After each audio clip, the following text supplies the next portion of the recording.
तर पुढची बातमी एका दुर्घटनेची पुणे जिल्ह्यातून आहे। इंदापुरामध्ये भीमा नदीमध्ये बोट बुडाल्याची घटना घडलेली आहे।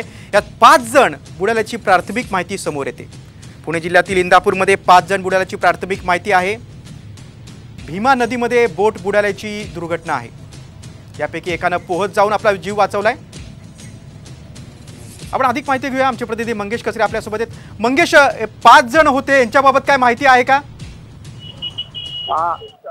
अद्याप बोट मध्ये किती लोक होते अद्याप ते स्पष्ट झालं नाही। मात्र एक व्यक्तीने पोहत येऊन आपला जीव वाचवलेला आहे आणि तो नदी किनाऱ्यावर आल्यानंतर ही घटना सर्वांना कळलेली आहे। आता तिथं शोध कार्य सुरू आहे आणि इंदापूरचे आमदार दत्तात्रय भरणे पण त्या ठिकाणी पोहोचलेले आहेत।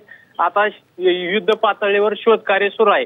मात्र त्या बोट मध्ये किती लोक होते हे अद्याप निश्चितच मंगेश, तुम्ही सविस्तर माहिती दिलीत त्याबद्दल धन्यवाद। शोध कार्य सुरू आहे आणि स्वतः आमदार दत्तात्रय भरणे देखील या दुर्घटनेच्या ठिकाणी उपस्थित आहेत।